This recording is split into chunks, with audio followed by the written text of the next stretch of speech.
noite de ceia, esse é o tema que vem a calhar. O tema de hoje é ser igreja, ou isso é igreja. Evangelho de Marcos, capítulo 2, versículo 1.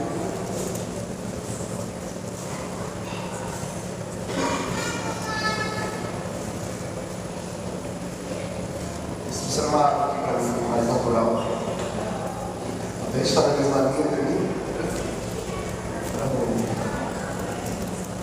Marcos capítulo 2, versículo 1 diz assim.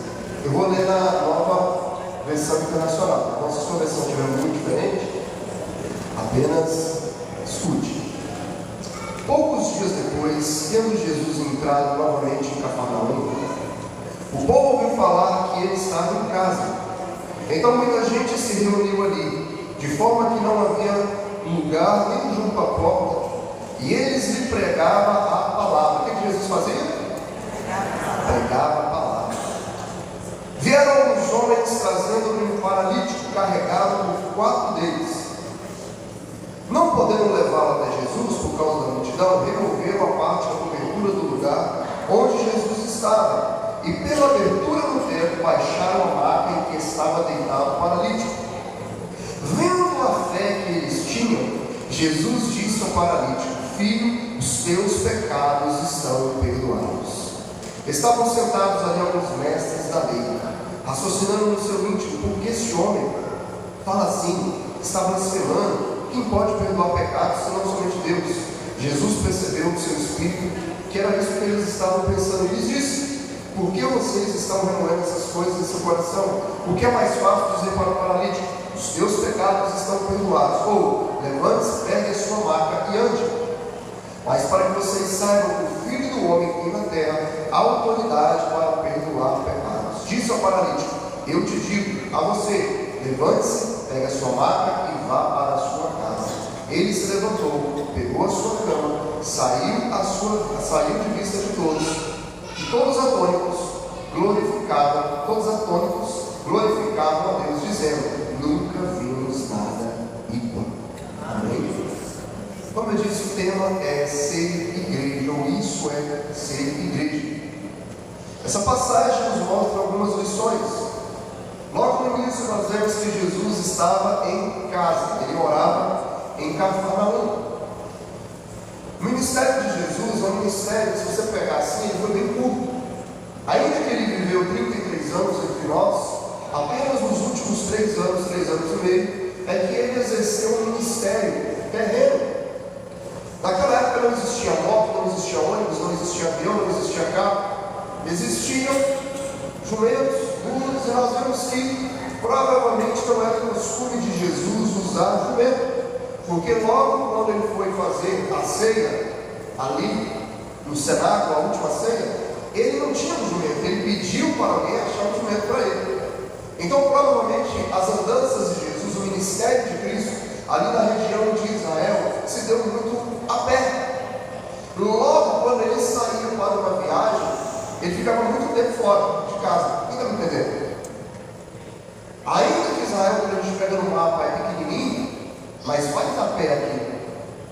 Vai cruzar aquilo lá 150, 200 quilômetros de uma ponta a outra, 60 quilômetros de uma ponta a outra, e não andando sozinho, andando ainda com um grupo, e multidões chegando. Fora que quando ele chegava em determinado local, ele pregava o evangelho, curava enfermos. Então era muito raro ele estar em casa, mas a casa dele era em Cafarnaum. Logo quando ele estava em Cafarnaum, na sua casa, correu a notícia do povoado todo que Jesus estava ali. Quando chegou a notícia que Jesus estava ali, o que aconteceu? A casa encheu, ao ponto de não ter como ninguém entrar, nem pela janela, nem pela porta, nem pelo portão, nem por canto nenhum. A casa ficou completamente cheia. Só que chegou ali 4 homens. A Bíblia não diz que eram parentes ou que eram amigos, diz apenas 4 homens que viram ou que conheciam um paralítico. Eles chegaram, mas eles chegaram um pouquinho mais tarde, chegaram um pouquinho mais atrasados, e não tinham jeito, não tinha como, humanamente falando,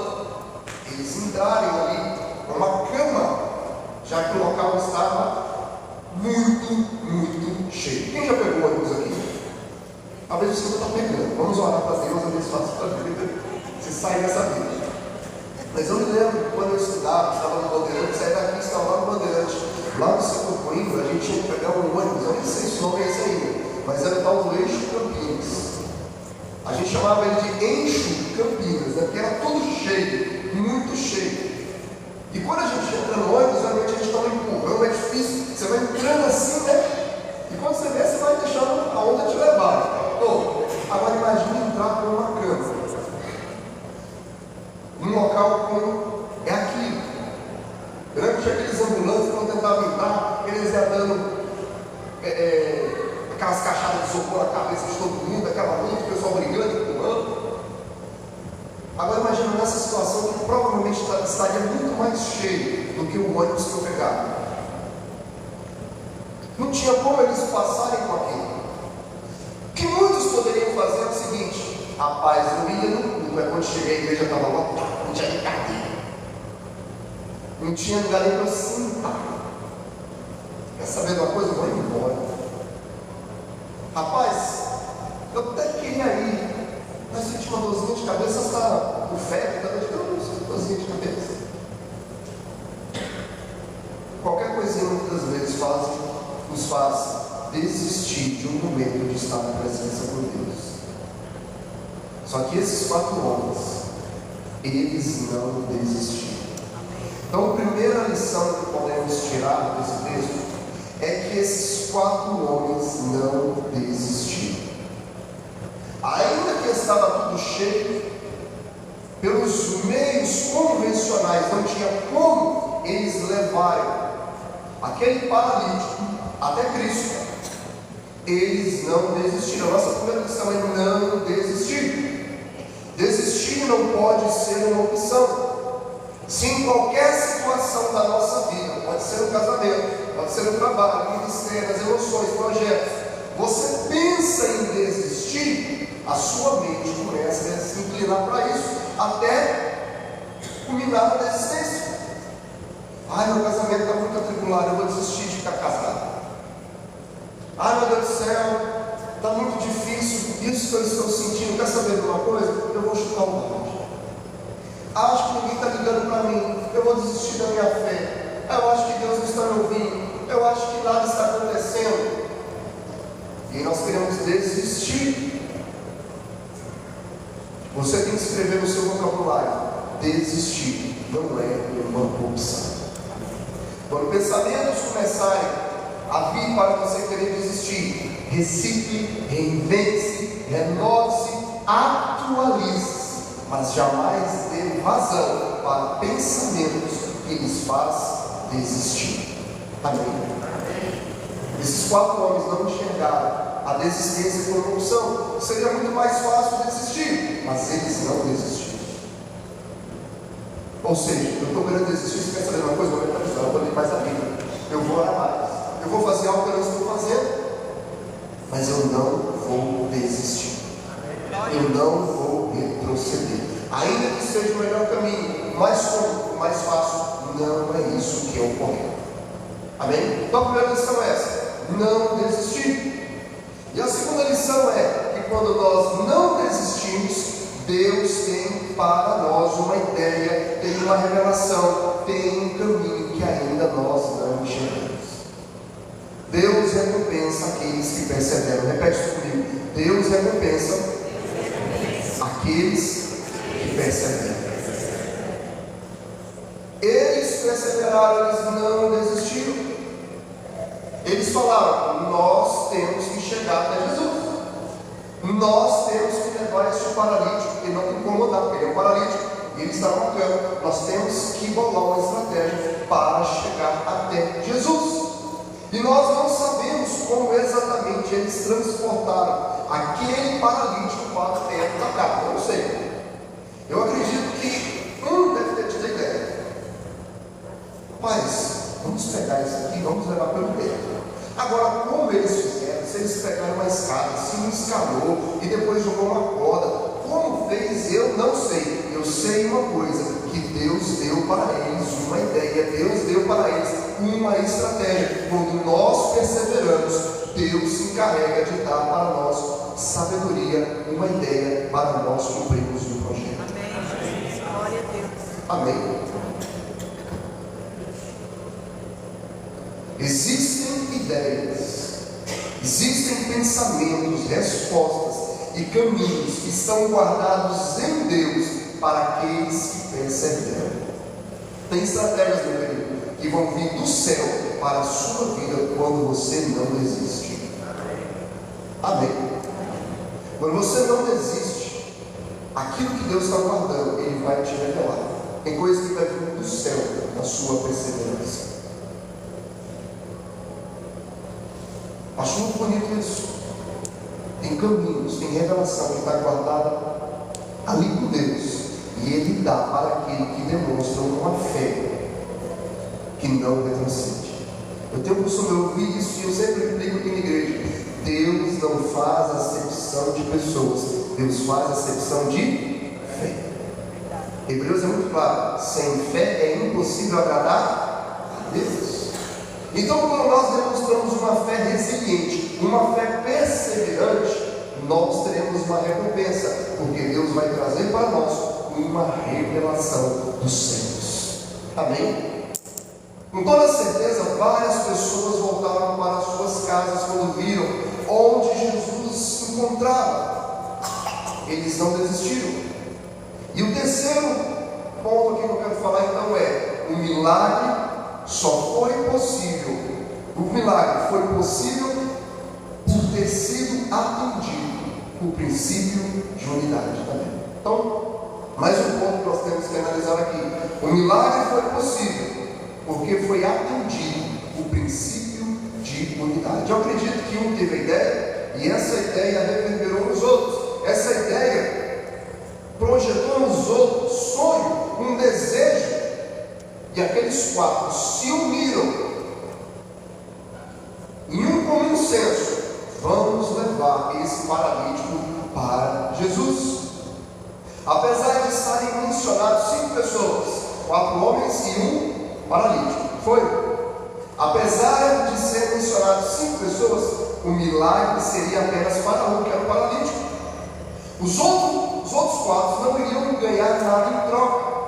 O benefício não seria para eles, mas estavam com um sentimento de gratidão para si mesmos, por causa do outro paralítico, se o milagre ocorresse. O que eu estou querendo dizer aqui? Eles queriam levar o paralítico para Jesus, mas em um momento você vê assim, eles estavam lá por causa deles mesmos. Eles queriam ver o milagre em quem? Neles ou no paralítico? O paralítico. Eles não estavam pensando neles, mas eles iriam se alegrar se o milagre, se a cura acontecesse na vida daquele paralítico. Amém. Isso é senso de unidade, é você não pensar somente em si mesmo, mas pensar no seu próximo. Ainda que você não vai receber nada em troca, ainda que você não vai ganhar nada com aquilo, ainda que o milagre não é para você, você se alegra quando o milagre é para a vida de alguém que você conhece ou de um terceiro. É unidade. Eu não tenho uma empresa que vende veículos, mas eu fico alegre com os irmãos que vendem veículos aqui, contando as novidades, as bênçãos que vão receber. Eu não estou vendo nada com isso, mas eu fico alegre. Eu fico alegre quando alguém chega aqui, eu consegui abrir meu escritório, passei no vestibular, passei na faculdade, passei na OAB, consegui abrir a minha loja, consegui abrir. Aleluia, glória a Deus, eu fico feliz por isso que eu tenho orado, eu fico muito. A maioria das minhas orações não é para mim, é para outros. Isso é princípio de unidade. Bem diferente daquilo que aconteceu em João capítulo 5.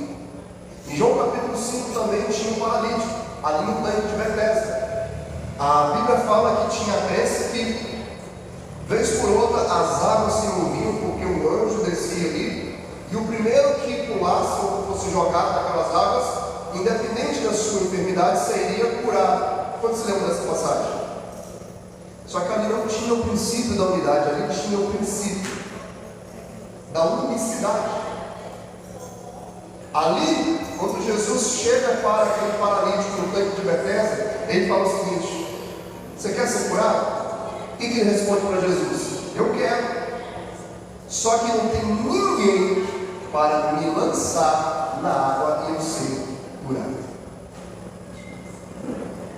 Bem diferente aqui do capítulo 2 de Marcos, que nós vemos que 4 homens pegam o paralítico para levar ele até Jesus, sendo que em João, capítulo 5, a pessoa ali estava sozinha. No capítulo de João nós vemos o princípio, então, em João capítulo 5, é o princípio da individualidade, que é o seguinte: se não for para o meu benefício, não tenho interesse.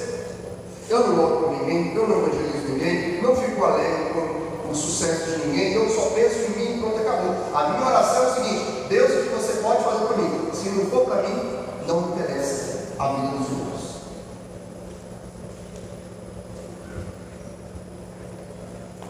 É bem diferente do capítulo 2 de Marcos. O capítulo 2 de Marcos, ao contrário do capítulo 5 de João, nos mostra o que é ser igreja.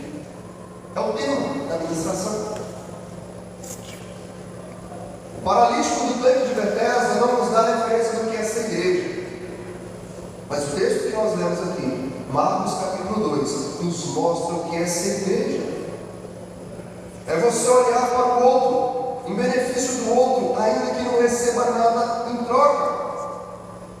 Então, mais um ponto: ser igreja não é algo singular, mas é ser plural. Somos um corpo. Se você pode fazer alguma coisa pelo seu irmão, faça. Isso é ser igreja. Se alguém aparecer para você, e se você puder resolver o problema dela, ou ajudar, faça. Isso irá reverberar na igreja como sendo igreja, pois somos igreja. Ser igreja é não transferir responsabilidades. Que possamos ser a última porta que alguém vai bater, procurando ajuda, porque conosco vai encontrar. E gente, ser igreja, muitas pessoas têm uma dificuldade cognitiva de compreender isso, porque para muitos ser igreja é ser o pastor. A palavra pastor, a tradução mais correta seria presbítero, que nada mais é do que um líder, mas ocupado ali no sentido geral, com doutrina e outras coisas mais. Ser igreja é todos nós cuidarmos uns dos outros, pastorearmos uns aos outros, cuidarmos uns dos outros. Ah, meu Deus, eu vou sair dessa igreja, eu não estou muito feliz porque o pastor não me ligou. Mas espera um pouquinho. O irmão da intercessão, fulano de tal, te ligou? Ligou. Fez uma visita? Fez. Então a igreja está te assistindo. Amém? Está te assistindo. Sexta-feira mesmo, teve um grupo de oração lá na casa da Silvinha dos casais. Como eu falei, eu passei mal, não pude ir. Mas eu tive feedback, eu tive os comentários, que lá foi uma bênção, porque as pessoas sentaram e elas se ouviram, elas conversaram, oraram umas pelas outras, e foi tremendo. E a minha intenção, se quiser para falar, gente, vamos participar do grupo de oração, vamos participar aqui das vezes. Por quê? Porque eu quero, a intenção minha, eu entendo na Bíblia que nós devemos cuidar uns dos outros. Amém? Não somente o pastor, se um pastor não visitar, de nada valeu. Não. Imagina essa igreja aqui quando tiver 1.000, 2.000, 3.000 pessoas. Como é que um pastor pode fazer a visita? Fora que não é isso o sentido bíblico. Amém?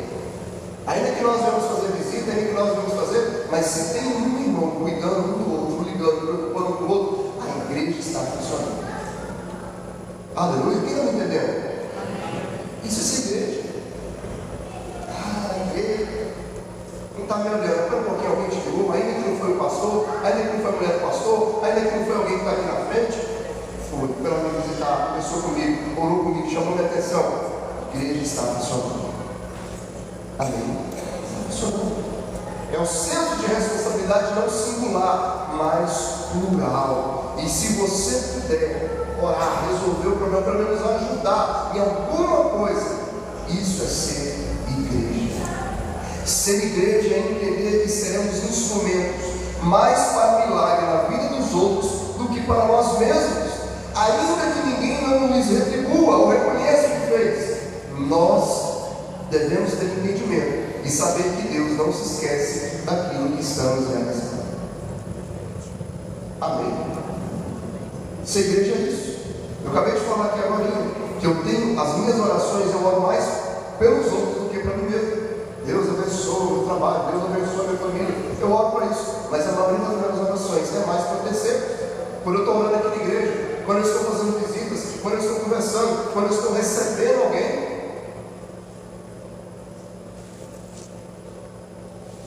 Se alguém quer conversar comigo, vem, conversa, atendo. Independente se a pessoa tem muito ou pouco tempo na igreja, estou aqui para ajudar, se bater na porta. O problema é que tem muitas pessoas também que não querem bater na porta. Esses tempos atrás eu fiz uma ministração sobre o Getsemane, lição que nós vamos aprender com Jesus ali no Getsemane. Quem lembra? Uma das coisas que eu falei é que tem pessoas que ficam sofrendo sozinhas. Eu não sou aquela pessoa que fica falando: ó, Nicélio, como é que você está a sua vida aí? Ó, Nicélio. Se ele quer procurar, ele vem e procura. E eu oro por ele. O problema é seu, você vai procurando para você receber. Mas enquanto alguém estiver nos procurando, que nós possamos ser agentes de milagres na vida de outros, em nome de Jesus. Amém? De ajudar, de estender a mão, de orar, de estar junto. Outro ponto aqui. Os 4 homens manifestaram compaixão. Há uma grande diferença entre ter compaixão e ter dó de alguém. Lucas capítulo, não precisa de abrir, mas Lucas capítulo 10, versículo 23, 25 até o 37, nos fala sobre a parábola do bom samaritano. Quantos se lembram da parábola do bom samaritano? A Bíblia fala ali que teve alguém que foi espancado, ficou caído, quase morto. E a Bíblia nos mostra 3 personagens: um sacerdote, um levita e um samaritano. O sacerdote e o levita, eles passaram, viram aquela situação, aquela cena, mas passaram de longe. Eles sentiram dó, mas continuaram o que estavam fazendo. Só que o samaritano, a Bíblia diz o seguinte: que eles estavam montados ali no seu burro, no seu cavalo, no seu jumento, e ele desceu e fez algo por aquela pessoa que estava numa situação de calamidade, que ele queria que tivesse feito por ele também, se ele tivesse naquela condição. Porque a Bíblia diz que ele desce do seu cavalo, pega aquele espancado, coloca sobre o seu muro, leva até uma estalagem, deposita ele ali, manda colocar em remédios, deixa ele guardadinho ali. Quando ele voltar, se tivesse mais algum acréscimo, ele recompensaria. Isso é ter compaixão. A diferença entre ter dó e compaixão é a nossa reação. Ter dó, você fica vendo ali como se fosse um espectador. Ter compaixão é você meter a mão na massa, é você falar assim: estou arregaçando aqui as minhas mãos e vou ajudar, vou cooperar, estou aqui para contigo. Pois aquilo que eu queria que alguém fizesse comigo, eu quero fazer com você. Amém? Isso é ter compaixão. Para mim, fala: Jesus teve compaixão, ele sentiu, ele se pôs no lugar deles. Então, aqueles 4 homens, eles tiveram compaixão. Milagres vão acontecer quando o nosso coração for um coração cheio de compaixão. Amém? Outro ponto aqui: sozinhos somos um membro, somos corpo quando estamos juntos uns com os outros. Um membro sozinho irá morrer, só a vida do corpo. Veja comigo, você está vendo aqui, está vendo Samuel, correto? Eu tenho esse dedo aqui que é o dedo mindinho, fala? Dedo mindinho, dedo de coçar o ouvido.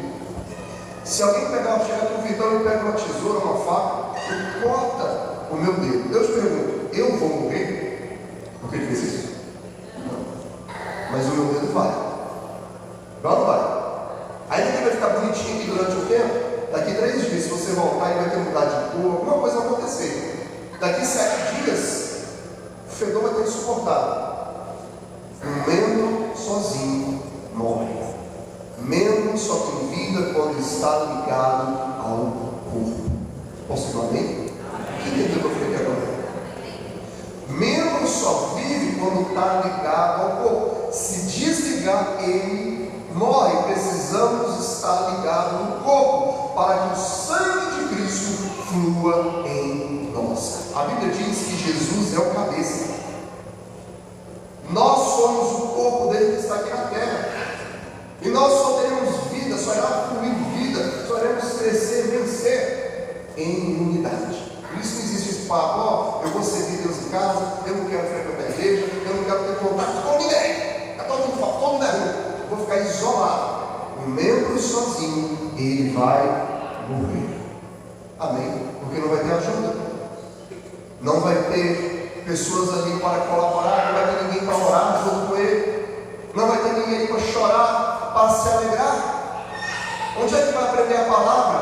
Onde é que vai aprender o sentido de amar uns aos outros? De dar suporte uns aos outros? É no culto. A igreja, por mais que tenha as suas limitações e as suas falhas no sentido humano de ser, é a igreja que Jesus Cristo verteu o seu sangue, morreu na cruz para nos redimir. E aqui é um local de aprendizado, um local de cura, um local de transformação, um local de negar a si mesmo e de ter uma mudança de vida. Amém? Glória a Deus. Continuando aqui. Jesus viu a fé deles para buscar a cura daquele paralítico. Veja, a Bíblia não diz que Jesus viu a fé do paralítico.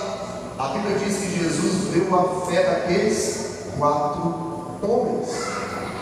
Diga-se de passagem, a Bíblia não diz que eram amigos dele, ou que eram parentes dele, ou que aquele paralítico pediu alguma coisa para eles, ou pagou eles para fazer aquilo.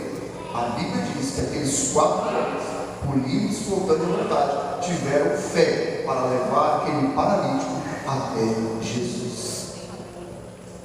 Entretanto, Jesus disse ao paralítico: filho, os teus pecados estão perdoados. O que aqueles 4 homens queriam ao levar Jesus, ao levar o paralítico a Jesus? O que eles queriam? Diga, cura. Repete comigo, cura. Eles queriam que aquele paralítico recebeu oração e de repente começar a andar. Vira e mexe, eu converso com as pessoas e falo: pastor, você já viu um paralítico andando? Eu tenho um sonho de um dia estar na igreja, ou numa conferência, e um pastor, alguém vai lá orar por alguém, um paralítico está lá com as pernas mirradas, e de repente ele saltar e começar a correr. Nossa, Deus, eu ficar muito doido. Aqueles 4 homens, eles levaram paralítico para Jesus, para ele ser curado. E a Bíblia diz que Jesus se encantou com a fé daqueles 4 homens. Mas quando Jesus abre a boca, ele não fala: ó, receba a cura. Jesus fala para aquele paralítico: filho, os teus pecados estão perdoados. Muitas vezes estamos em busca de algo e Deus faz diferente daquilo que queremos. Deus irá fazer o que precisamos. Posso ver isso? Deus irá fazer o que precisamos. Deixa eu te perguntar, o que era mais importante para aquele paralítico? A cura do corpo mortal, que mais cedo ou mais tarde iria de nada adiantar, porque ele iria morrer, ou a vida eterna? Hein? A vida eterna. Milagres são passageiros. Ele é um basta para um momento de dor, ele é um alívio momentâneo, mas Jesus Cristo estava vendo além. Jesus Cristo queria ver aquele paralítico viver com ele a vida eterna. Aleluia. Lázaro ressuscitou, mas depois morreu. Não era a ressurreição dos últimos tempos ainda. Aquela mulher que tinha um fluxo de sangue, cessou o fluxo de sangue, mas ela morreu. Coxos andaram, leprosos foram curados, mas eles morreram. Qual é mais ou perdão dos pecados? Hein? Perdão dos pecados. É por isso que nós vemos muito mais perdão de pecados do que milagres acontecendo, porque isso é mais importante. Estamos com o nosso nome escrito no livro da vida. Glória a Deus, aleluia. Amém. Isso é mais importante. Porque milagres acontecem, tem pessoas que ficam, meu Deus, o médico me deu 6 meses de vida, eu fui lá, com câncer e tudo mais, e de repente chegou no momento lá, quando olhou, não tinha mais nada. E a pessoa vem e dá um testemunho e chora, mas passado 1, 2, 3 anos, aquele sentimento passa. Passa ou não passa? Muitos até recebem milagres e acabam desviando. Olha só, tem pessoas que Deus fez um milagre na vida dele, coisas tremendas, e mesmo assim desvia. Qual é mais importante? Estar com o nosso nome escrito no livro da vida, vivendo a vida eterna, prontos para receber o corpo glorificado, que não mais morrerá, ou ter um milagre na vida. Jesus, Deus, sabe daquilo que nós precisamos. Jesus viu a fé deles, o que eles queriam, mas Jesus foi primeiro naquilo que era o mais importante, a vida eterna. Por isso ele disse: filho, os teus pecados estão perdoados. Em 2 Reis capítulo 4, não precisa de abrir, há uma viúva que procura o profeta Eliseu para que ele ajudasse ela a pagar uma dívida, porque os credores estavam querendo levar os seus filhos como escravos. Eliseu, ao invés de dar o dinheiro para ela, porque veja, ela está precisando de dinheiro para pagar uma dívida, o que Eliseu faz? Quer dizer, ele dá uma palavra. Ele não dá dinheiro para ela, ele dá uma palavra. Qual é a palavra? Chama suas vizinhas aí, pega tudo quanto é vazio, tudo que você tiver. Tem óleo aí? Tem um óleo aqui. Vai derramar. Fecha a porta e faz. E ela começa a meter o óleo, vai meter, até não ter mais vazia. Quando isso acontece, você fala, então cessou. E a Bíblia diz que ela pega aquele azeite, que foi fruto daquele milagre grande, ela paga a dívida e ainda sobra para ela e seus filhos viverem quase que a vida toda. Ela pediu para Eliseu dinheiro para pagar uma dívida que era o momento, mas a palavra daquele profeta não serviu somente para aquele momento, mas para a vida dela toda, dos filhos dela. Foi além. Deus sabe o que nós precisamos. Ainda que você venha estar pedindo algo para Ele, e Ele atenda de uma outra forma, que você não entenda, saiba que Ele está trabalhando em algo que você necessita na sua vida. Amém? A fé que chamou a atenção de Jesus não foi a fé que era para si próprio, mas os outros. Jesus viu a fé deles, a fé que não era para benefício próprio, mas para terceiros. Ser igreja, entenda, é ter uma fé que não é egoísta, é pensar em conjunto, é suportar uns aos outros. E aqui vai uma lição importante. Às vezes, quando nós pegamos esse texto que Paulo falou, nós devemos suportar uns aos outros. Quem já viu esse texto da Bíblia? E nós entendemos que suportar é você ficar aguentando, aturando aquele homem, aquela mulher chata da igreja. Nossa, o Deus é chato. Suporte, no sentido de aguentar. Mas o texto aqui original do grego não é de suportar uns aos outros, de aguentar, tipo assim, eu estou te suportando, vai querer te esganar, não é isso? Mas é de prestar um suporte, de dar ajuda. Ou seja, ajudem-se uns aos outros. Isso é ser igreja. Amém? Conseguiu amém? Gente, hoje é de ser. A palavra está caindo aqui porque sei. Não sei se vocês se lembram aí, em 1 Coríntios, capítulo de número 11, no versículo 23 em diante. Um pouquinho antes, na verdade, no versículo 17, Paulo começa a chamar a atenção deles, porque eles não estavam discernindo o que era o corpo do Senhor. Não vou tomar ceia hoje porque hoje eu masturbei. Não vou tomar ceia hoje porque hoje eu vi pornografia. Não vou tomar ceia hoje porque hoje eu xinguei. Não vou tomar ceia hoje porque hoje eu menti. Se eu tomar hoje, eu não vou estar discernindo o corpo do Senhor. Isso é um engano, porque pecado se resolve você pedir perdão a Deus. Discernir o corpo do Senhor é entender que Paulo estava falando, ó, tem gente que chega aqui no momento da ceia e só pensa em si mesmo, não está pensando nos outros.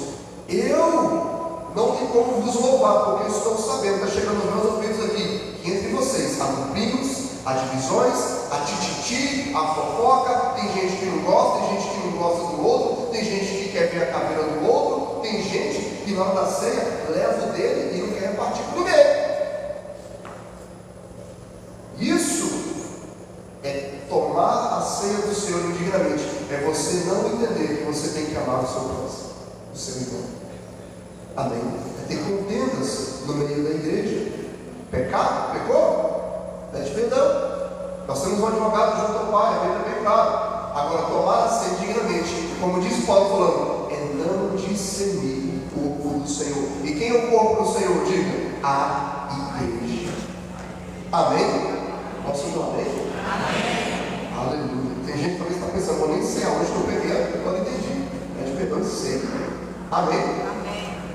A fé daqueles homens chamou a atenção de Jesus. E Jesus fez algo para o paralítico por causa da fé daqueles 4 homens. Eu já notou. Mas 5 minutinhos apenas, gente. Deus faz por nós. O que Deus faz por nós é por causa de alguém que um dia chorou. Veja, ninguém está sozinho. Tem muitos filhos que estão aqui na igreja porque os pais choraram por eles. Eu acredito que sou fruto de oração do meu pai e da minha mãe. Amém? Não é, mãe? Eu acredito que muitos que estão aqui é fruto de oração de um tio, de uma tia, de um primo ou de um amigo. É fruto de oração talvez de você, de alguém que você nunca nem conheceu. Quantas vezes que a gente estendeu a mão por aquela porta com Deus? Que homens e mulheres que estão precisando de ti se cheguem neste local aqui e recebam uma palavra que vai mudar a vida deles. Muitos estão frequentando essa igreja aqui porque são fruto de oração de muitas pessoas, de muitos joelhos no chão, de muita pessoa que orou, que jejuou, enquanto nós não queríamos nada com Jesus. Tem gente que está falando, eu não quero saber de Deus, eu não quero saber de Deus, mas tem um joelho no chão, nunca desistindo. Deus, eu oro pelo meu pai, eu oro pela minha mãe, eu oro pela minha esposa, eu oro pelo meu esposo, pelos meus filhos, pelo meu amigo.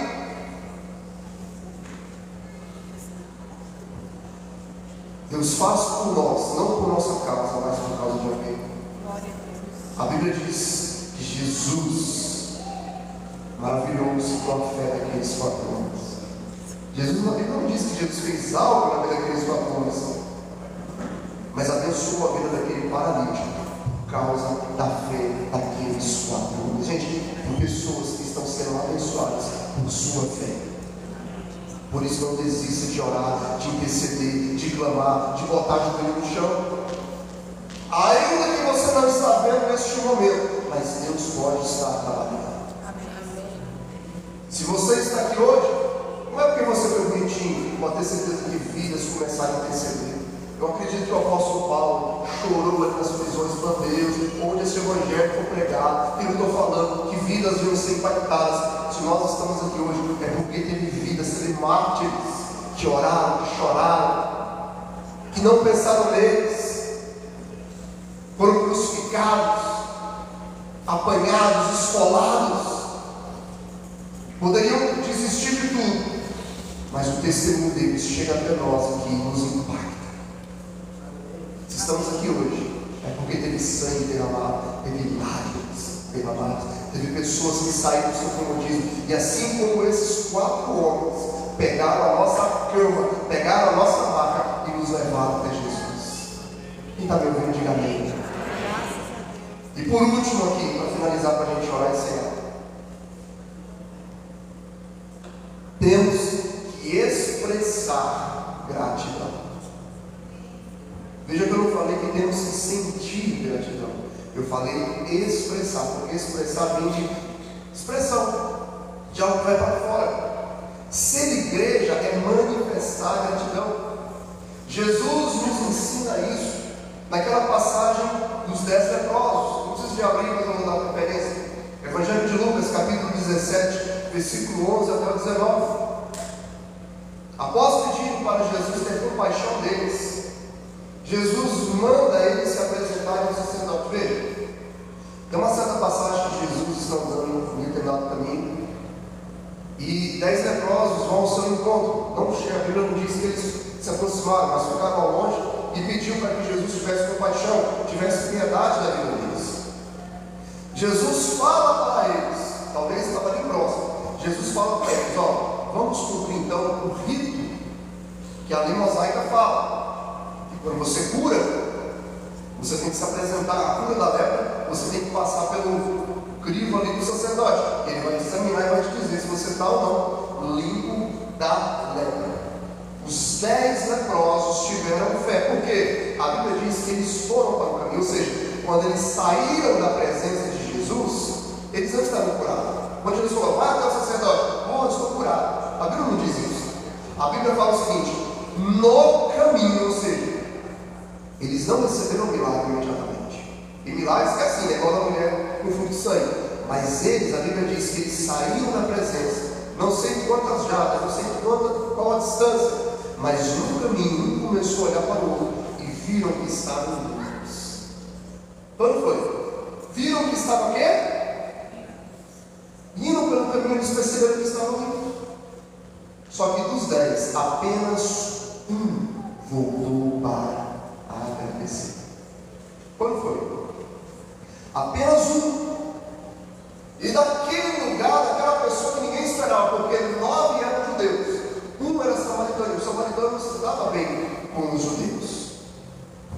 Isso não quer dizer que aqueles outros 9 não ficaram agradecidos, porque com certeza, quando chegaram até o sacerdote: ó, estou curado aqui, está vendo? No caminho a gente foi curado. Quem te curou? Jesus. Você é agradecido? Sinto muita gratidão. Mas quantos expressaram a gratidão? Apenas um. Quando foi? Gratidão que não se expressa pode virar sinônimo de ingratidão. Aí você pensa no seu mundo: eu sou muito grato para aquela pessoa que orou por mim, no nome de Jesus, mas você não fala nada. Gratidão tem que ser expressada. É por isso que tem muito filho, quando perde o pai, perde a mãe, fica lá em cima do caixão, gritando: você me deu a filho, você fez isso, aquilo para mim. Agora é tarde. No momento de você expressar gratidão para tudo aquilo que eles fizeram, é isso. Nós, como igreja, temos que ser gratos por aqueles que um dia carregaram a nossa cama. Quero finalizar com essa frase. Como igreja, temos que ser gratos por aqueles que um dia carregaram a nossa cama. Temos que socorrer aquele leproso samaritano. E no meio do caminho, veja, a ordem de Jesus foi para quê? Quem ia dar o veredito que ele estava 100% limpo? Que estava condizente agora para voltar para a comunidade? Era o sacerdote. Ele podia ter continuado o caminho junto com aqueles outros 9, mas ele não foi. Ele quis voltar e agradecer a Jesus. Ele quis expressar, ainda que os outros estavam gratos eternamente, mas ele quis expressar a sua gratidão. Quando nós expressamos, não fica dúvidas daquilo que está dentro de nós. Mas eu te digo, quando nós não expressamos a nossa gratidão, pode se tornar um sinônimo, pode aparentar uma ingratidão. Amém? Então não possamos ter um coração grato. Quando você receber um milagre, não deixe para não compartilhar com os outros. Ó, estou aqui, pastor, dá um microfone aqui, eu quero compartilhar. Eu orei, a igreja orou, nós colocamos aqui, e Deus abençoe a vida. Compartilhe com os outros, expresse a sua gratidão quando Deus agir poderosamente na sua vida. Posso ver, amém?